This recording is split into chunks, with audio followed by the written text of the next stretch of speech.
Yale Podcast Network. Welcome to the Quadcast, a Yale Divinity School podcast series focusing on issues related to religion and politics. In this episode, Emily Judd interviews Philip Gorski, professor of sociology and religious studies at Yale, whose new book is about white Christian nationalism and the threat to American democracy. In this episode, Professor Gorski discusses who are white Christian nationalists and their level of affiliation to Christianity. There are increasing numbers of sort of secular white nationalists who are identifying as Christian, even if they don't really practice in any systematic way. He provides insight on the future of white Christian nationalism in the United States. So I don't know if it's expanding, but what I do know is that it's radicalizing. And that, I think, is the most important and worrisome trend. And Professor Gorski weighs in on the findings of a new survey on religious practice in America. So to see it actually increasing in size, I think was a real eye-opener. Thank you so much, Professor Gorski, for joining us today. Now, you have said that the deadly January 6 riots at the U.S. Capitol were a scene of white Christian nationalism. And during a congressional hearing, Officer Daniel Hodges of the Capitol Police described the pervasiveness of Christian symbols among the rioters who attacked him and other police officers that day. He said, quote, "It was clear the terrorists perceived themselves to be Christians." What did we learn about white Christian nationalism after January 6th? So I think that the big lesson for many Americans was just to realize what a powerful and pervasive force white Christian nationalism is in American politics. I think for many people who are well outside of the bounds of this movement, or especially for people who are secular progressives, what happened really came as a kind of a surprise and a shock. Also, part of what you're seeing, in the kind of iconography and rhetoric in and around the insurrection is that there are increasing numbers of sort of secular white nationalists who are identifying as Christian, even if they don't really practice in any systematic way.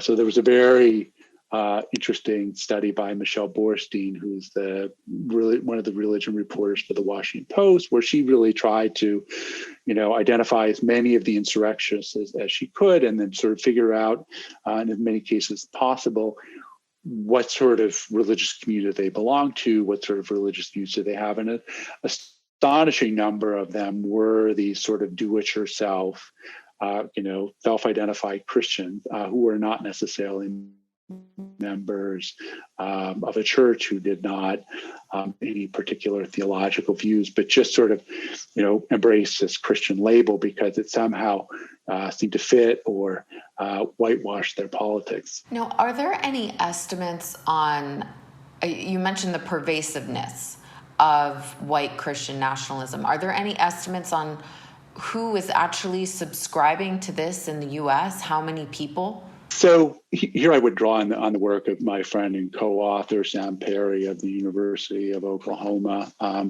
together with a number of collaborators, including Andrew Whitehead of Indiana University. They've done a bunch of empirical studies drawing on survey data above all, and tried to give some sense of who white Christian nationalists are, how many of them there are. And what they did is they developed a scale, right, with a number of different questions, things like, do you think that America should be a Christian nation? Do you think that the Constitution is based on biblical principles? So it's a whole roster of questions. This allows them to sort of distinguish different degrees of adherence to white Christian nationalism. And they talk about this, sort of divide people into two groups, what they call ambassadors and accommodators. So the ambassadors are people who are kind of actively proselytizing, are very outspoken about it, who score very high on the scale. And the accommodators are folks accept some of the principles to some degree, but are not out there sort of actively proselytizing. And roughly speaking, with the ambassadors, you're talking about 15 or 20% of the population. The accommodators, another 15 or 20%. So it's pretty significant. This is not a small group of people. When Sam and Andrew and I talk about this in public, we do often get pushback from conservative white Christians. Say, well, I don't adhere to this. I don't know anybody in my church who adheres to this. It just doesn't at all jibe with my experience. And I think people want to think that it's really fringe. And obviously, people who are ready to use violence, that is still fairly fringe. But the belief system is quite pervasive.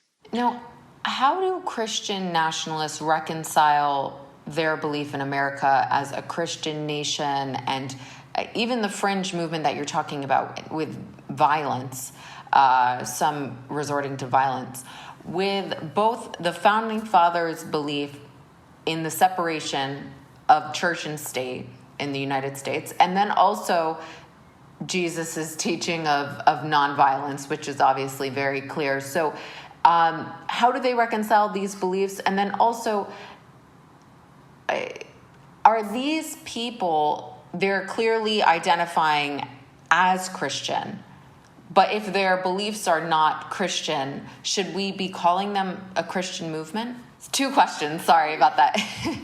No, sure. So let me take the first question about the Christian label. So, I'm a sociologist, not a theologian. If I'm sort of putting on my amateur theologian's hat, it's very difficult for me to accept the idea that hardcore Christian nationalists really are authentic Christians. But that's at the end of the day really a question for the theologians rather than the sociologists. For me, as a Christian, that's what is, I would say, a bit concerning about the label white Christian nationalist. Just because I think back, when it was, I think a few years ago, it was it was under debate, the title Radical Islamic Terror, because there obviously were people who were self-proclaiming themselves, self-identifying as Muslim and, committing these horrible acts. But the, billion plus more of Muslims were not doing this. We're not subscribing to this ideology. So I almost do wonder if, it should be called like white so-called Christian nationalist or something like that. I think one way of handling that is to talk about Christianity versus Christianism. Christianism is a political ideology. So it's similar. I mean, some people talk about Islamism instead of Islam, right? And I think for the same reason, because they want to draw a distinction between people who they really see as sort of authentically within that tradition and people who are instrumentalizing that tradition for their political ends, or confusing their culture with a religion. So the previous question about separation of church and state. So I think the first thing to say is I think it's important just to realize that, we're all we carry around with us views that are inconsistent with one another to varying degrees. I think people who are sort of intellectuals to one degree or another are much more concerned about being intellectually consistent and spend much more time thinking about how their various beliefs relate to one another and trying to bring them into harmony with one another. But most people don't. So I think there are just a lot of people for whom this isn't really a question that comes up. If they were asked point blank about separation of church and state, they might say sure, but that wouldn't undermine their view that America is still in some sense a white Christian nation, or at least a nation that should be ruled by Christians, where Christians should have somehow a kind of a privileged position. I mean, what you do find amongst folks who are themselves intellectuals, lawyers, theologians, political philosophers, who defend white Christian nationalist views in one form or another, what they will usually do is they will actually kind of contest the reading of the Disestablishment Clause as mandating separation of church and state. So it's important to realize that the phrase separation of church and state doesn't occur in the United States Constitution. The kind of proof text for this is Thomas Jefferson's famous letter to the Danbury Baptists from, I think, 1802, where he talks about a wall of separation, and that this doesn't really get woven in explicitly into the Supreme Court's church-state jurisprudence until the post-war period. And so, folks who, sort of a certain kind of constitutional lawyer, they'll say, well, I just don't accept that reading. Now, the 2020 census report by the Public Religion Research Institute found an increase in white mainline Protestants in the United States, as well as the stabilization of religiously unaffiliated Americans. As a sociologist, what do you think these trends in religious identities mean for the country? So this is a fascinating finding, this PRI finding. I think people were especially surprised that it found a decrease in the number of people identify as evangelical and an increase. That was the really big surprise in the number of people who identify as mainline Protestant. And the reason for that really is that, one of the biggest trends in the American religious landscape, really since the late 60s, has been the steady decline of the mainline. So to see it actually increasing in size, I think was a real eye opener and a real head scratcher for a lot of people. I think it's too early to know for sure what it means. I can tell you what my intuition is, though, about what it means. I think the increasingly tight embrace between white evangelicals and conservative white Christians in general and political conservatism in the Republican Party is having a number of effects. I mean, one is that it's convincing a lot of young people who might have been raised religious or have had some religious identification that they want absolutely nothing to do with organized religion. And so, the other really big trend that you see right now is the rise of the so-called nones. That is, people who, when they're asked, what's your religious affiliation, the answer they give is none.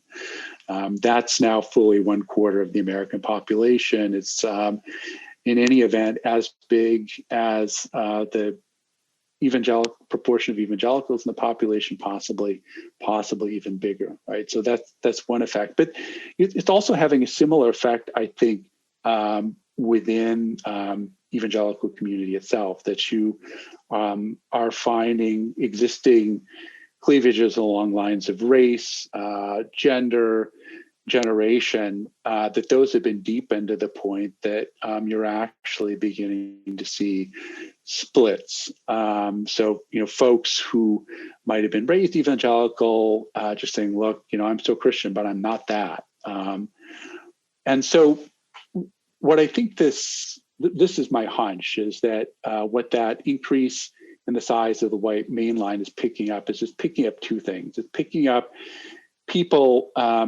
who were in mainline churches, but who would tell a survey researcher, "Oh, I'm an evangelical," right? Because there are different ways there are basically two different ways of deciding who's an evangelical. It's just self-identification. Are you an evangelical? Or some people say, well, this denomination is an evangelical denomination. So, somebody who is, let's say, a Lutheran, a conservative Lutheran,